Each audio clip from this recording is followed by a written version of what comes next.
Hey, it's Vana, and welcome back to Dark Souls, ladies and gentlemen. In the last episode, we finished our business with the Forest, did we? I'm not too sure, but I know we made our way back to the Undead Parish, which is where Andre of Astoria is. And now we are making our way over to Sen's Fortress, this giant, well, fortress in the distance here that we've seen multiple times. Maybe only once, because usually, like I said, I do come over here before it actually opens from ringing both bells. However, we have not been inside yet, and as you can see, the gate has been opened because we have rung the 2 bells, and so we need to venture inside and see what terrors await us. And there are terrors. I hate this place. This is probably my second least favorite place of the entire game, the first being Blight Town. So, let's just go ahead and venture forth, shall we? Two-handed or one? Oh yeah, we're playing one-handed now. Okay, Sen's Fortress, right off the bat. That sort of sets the tone. We have traps shooting at us. We have like little darts shooting at us, as well as this new guy, which is called a man-serpent. So let's go ahead and get a backstab on him. As you can see, I feel like the more battle-hardened players of Dark Souls do play this game usually with two-handed weapons as opposed to a sword and a shield. But I like a sword and a shield. I mean, I guess this is more specifically a Demon Great Machete, not a sword. But, you know, backstabbing is considered cheap and considered not a cool thing to do generally. But it's so damn easy to take out PvE sort of stuff. And I'm not that great where I want to really challenge myself with this Let's Play. If I'd played this game maybe a couple more times, we might be doing two-handed weapons. I mean, it's not like it's difficult or anything, because with two-handed, you do more damage, and the general idea usually is to take out enemies faster than, you know, blocking their attacks and then backstabbing them. But however, whatever the case, this is how I want to play, so this is how we're going to be playing, at least for a while. Now, I actually had the chance to play my friend's character, because he's still playing, one of my roommates is still playing Dark Souls, and he was using the Chaos Witch Quaelag's Fury Sword. I think it's just called the Chaos Fury Sword or something like that. And that sword is freaking awesome, and I don't know why I've never used it, but I'm going to try and get it. And to do that, we need to get an item. We already have the soul, so that's 1/2. But we also need to get a weapon that we can transcend. And I know for a fact that Shotel, another weapon I don't know how to pronounce, Shotel, whatever it is, I know for a fact that can turn into the Chaos Fury Sword, or whatever it's called. And I also know that that is located in this area, so we'll have to keep an eye out for that. I think I do have a general idea where it is, but we have to, yeah, keep an eye out for that. Alright, so we have some more traps here. You can see that Sen's Fortress is trap-filled, and you can probably get what this way. Oh, wow, how am I already have stamina? Okay, let's kick him off. Looks like that's not going to work, so let's just go for a classic backstab then. What I'm saying is you can probably already get a feel for what this location is going to be. It's basically a giant fortress filled with traps, and of course, organic things that want to kill us. Obviously there was an item over there. I think you may be able to... Oh, forgot about that. Yeah, there's a skeleton up there shooting electricity at me. We don't want to block it either, because this shield does not block 100% magic, so he'll still do some damage to us. But yes, there was like a little ledge you probably can jump to, and it comes equipped with an item. Oops! Wow, just totally forgot that guy was there, even though I knew he was there. But yeah, I'm not going to risk trying to jump over there. If I remember right, it's probably just a soul anyways. Alright, so we're still going to explore this area as much as we can. Maybe not fully. I don't think I've ever explored this area fully. I've tried to, but there's so many passages and weird things that you can get to that it makes it kind of difficult if you haven't done this a lot of times. Alright, so this is obviously difficult because we have some more of these pendulum axe thingamajiggers, and we also have a dude at the end trying to do that to us. And like I said, this shield is not 100% up. Well, there's the first death of Sen's Fortress.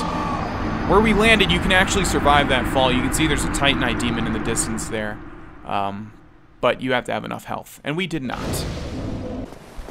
Alright, so this is one of those areas where it's really hard to commentate as a Let's Player. As you can see here, right to my right, there's a little section of tile that's raised. If we were to step on that, that's what activates those darts or arrows or whatever you call it. So I'm going to try and focus more on playing. My god, those guys do a lot of stamina damage, I guess. Okay. Needed that to be a backstab. That's not good. Let's get another hit, and then hopefully another one, and hopefully that kills him. Good. Now you... I don't know what's going on. It feels like my character doesn't have enough tankiness. It's either a combination between the stuff I'm wearing, a combination with the stuff I'm wearing, and also how much vitality I have. But yeah, so starting here, I'm going to try and focus a little bit more. These axes aren't really a big deal at all. There are pendulums later on that will pose a much bigger threat. So if you find difficulty with those, I hate to break it to you, but things are going to get much harder. Okay, so fall off. Thank you. You can see there's actually another one of the... Oh, two of them actually firing electricity at me. Let's let this swing once more. There is a guy still firing electricity at me from above, as we have seen. So what we can do, the smart thing to do here, is to grab our stuff first and foremost, and then switch to a 100% magic blocking shield. So let's see if we have one of those. We have 80. Is that what we have equipped? It is. We don't have any 100%. Oh, wait, I'm looking at weapons now. What am I doing? All right, so let's start with shields. And you can see the magic stat there to the right. Everything is worse than what we already have. Isn't that wonderful? All right, so let's... So the thing is, when he shoots that electricity at me, sometimes it'll hit the axes, and it won't matter, as you can see there. So we basically just need to get lucky, sort of. There we go. After we close the gap, that's all that needs to really be done. And off you go, sir. Okay, what do we have? Oh, boy. As soon as I walked in there, I was like, I should not have just blindly walked in here. There's probably going to be a trap, and indeed there was. That stuff is all over the place. Okay, so here we have another chest. Let's go ahead and open that. What do we have inside? 2 large Titanite shards. That's pretty meh. Actually, no, because that's actually what we need to upgrade this Demon Great Machete. Okay, another room.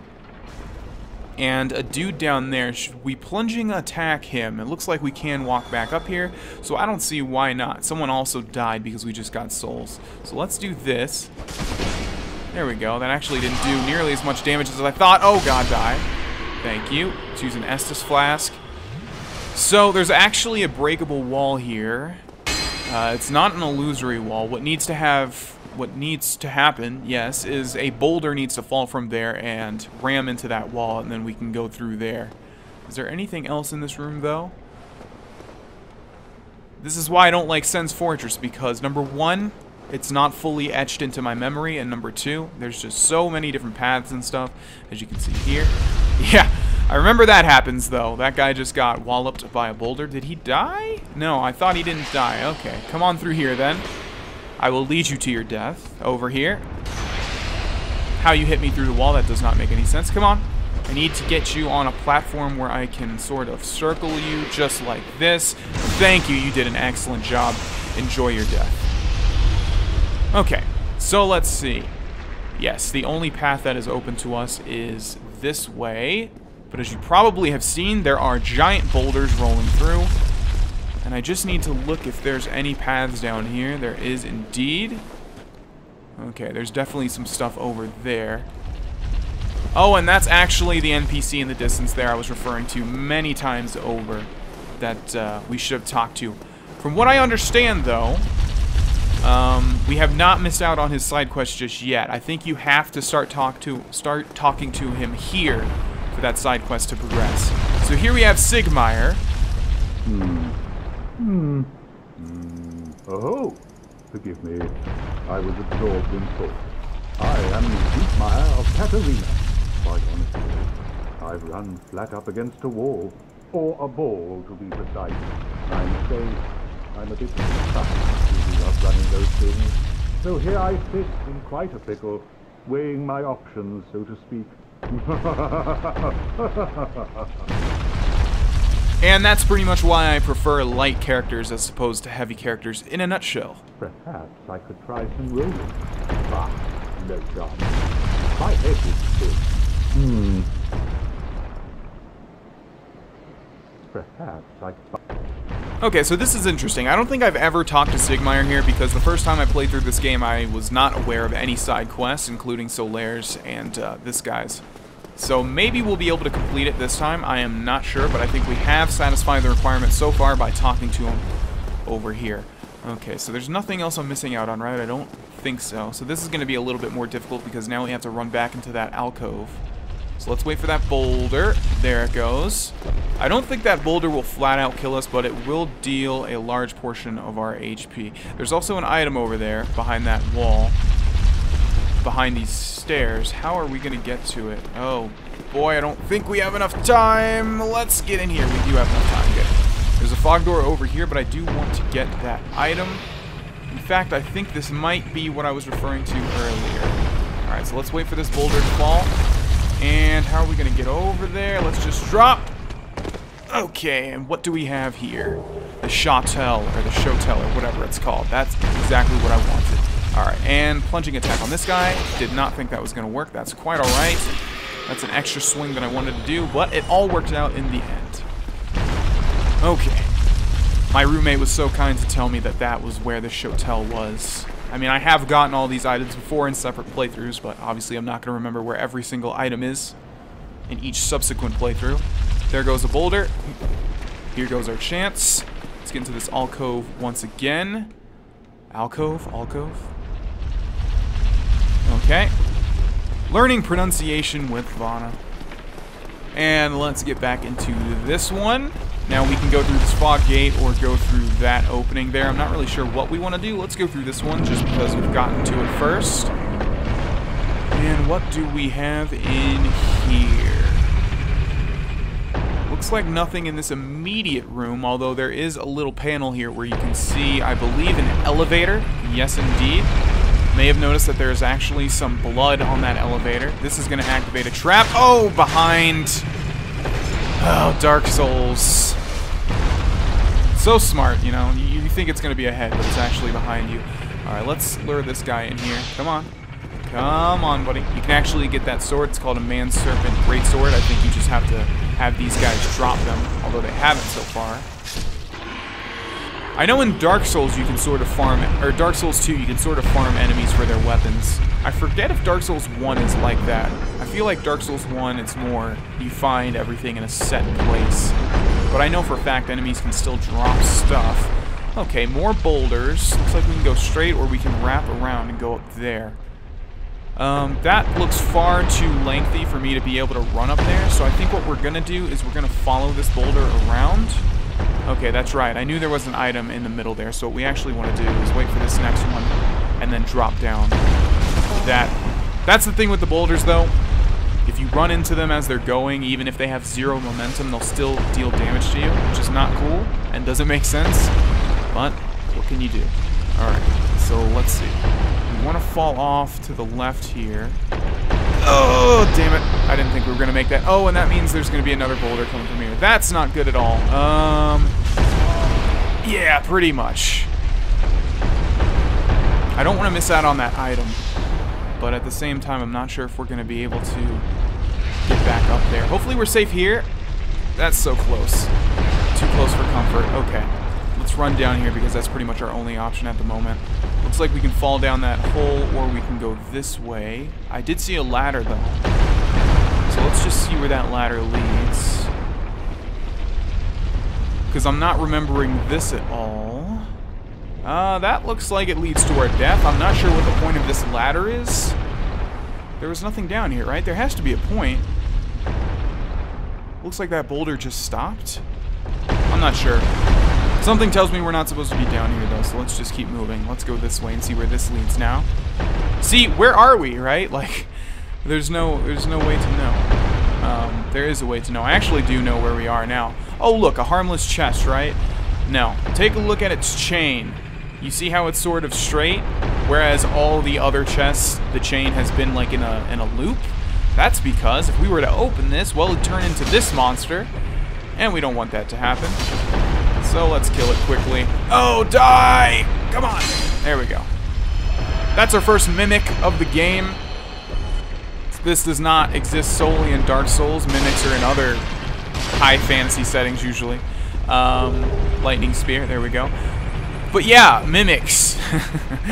You can imagine how many people opened that chest thinking it was just a harmless item-giving chest, but no, it's a mimic that will bite your head and deal like half your health Okay, so before we get on this blood-stained elevator, I just want to take a peek down there to see if there's anything that we can get to from up here. Doesn't look like it. Alright, so here you need to use your context clues to figure out that, okay, if there's blood on this elevator, that probably means I want to get off before it gets to the top. And that's because if I recall correctly, there are spikes at the top, and you can see it will still go up. You may be able to get to another level, but I'm not going to risk it, and I'm just going to get off here and see where our adventure takes us next. But yeah, mimics, there's a certain amount in the game, and if you've killed every single one, you get basically their head as a wearable helmet, and it drains your life over time, but it also increases item discovery, I believe, to the max. Okay, so we can go what looks like up there or down there. Okay, that must be... Okay, right, so I know where we are. So that boulder is going to go in a specific direction. You can see it goes to the left there, but we can change that and make it go down there, and that's where I was talking about that wall that we need to break with the boulder. So, what we want to do now is head up here, and you can see sort of the contraption that's going on. A boulder's being dropped, and then there's like a hammer that's hitting it from the back, plunging it into a certain direction. So let's go this way. Hopefully that's going to shoot it in this direction. Yes, okay. And now we want to follow that, and that should have opened up a new wall. Or maybe you have to be there to see it happen, but nevertheless we want to wait for another one to go because it's going to hit me. There we go. Now let's follow that boulder. It already opened up, as you can see. I think we want to get right here because the next one's going to kill me. Or at least deal damage to me. There we go. Alright. Oh, this is not good. We should have... I just realized we should have changed it after we did this. Because now we can't actually access any of that stuff over there. I'm trying to see if we can actually do anything over there without switching... Doesn't look like we can. Alright, so it looks like we're just back to this spot again. But the upside is that now these boulders won't be over here. Because we changed the direction. So we went in there the last time. Let's go this way this time and see what's up here. But yeah, we definitely do want to go back to where that boulder opened up that path. Okay, and here you can see that the chain is looped in a circle, which means this is going to be a normal chest. Ring of Steel Protection. What rings do we have on? Hornet and Havels, yeah. Ring of Steel Protection just gives us, I believe, just a little boost to our defense. Okay, it looks like that's the only thing up there. So basically we just need to get back to exactly where we were before. You can see once you activate these traps, they do not get reset. So we want to hold off on using a bonfire as much as possible. Although, and I don't think this boulder is going to be here anymore, is it? No. Oh, I was wrong! I was wrong! Damn it. Oh, that did a lot. Alright, let's get in that alcove quick, quick, quick! Oh, man. That was almost a fatal mistake, huh? We have 3 Estus flasks left. Let's try getting that item again. But we do have to remember that there is a man serpent. Okay, let's drop down here. There we go. Gotcha. Mario'd you. Okay, do whatever you gotta do, because I'm gonna backstab you. Said I'm gonna backstab you? Guess I'm not gonna backstab you. Good for you. Okay, let's grab this. Knew it was a soul. Definitely knew it was a soul. Okay, let's see. We can go through here. Let's just see where this leads. Not really sure where that leads, and I'm not sure if I want to go through there just yet. Let's see. Don't want to drop down there. Let's see where this leads. Also keep a lookout on the floor to see if there are any traps. Man, I really don't like having loose ends, and we have a bunch. That's what I don't like about this location. What do we have here? Black Sorcerer set, as well as the Sorcery Hush, which I believe muffles your footsteps and allows enemies to not be notified of you easily. Okay, so I think we've been here before, haven't we? Yes. Okay, there we go. So what we want to do is wait for that boulder and then run over there. Okay, it's actually changed. Wait a second. Isn't that where it opened? Oh, it got reset again? Yeah, somehow it got reset. I don't know how. That's interesting. But nevertheless, the way is open now. I guess it just resets after a certain amount of time. That would make sense, because I guess it would impede your progress if it didn't. Alright, ladies and gentlemen, we're going to end this episode here. In the next episode, we'll explore this room and more of Sen's Fortress. Honestly, I think we're more than halfway done with Sen's Fortress. I don't think it's nearly as long as I always think it is going to be. Anyways, thanks for watching this one, and I will see you guys in the next one. Bye-bye.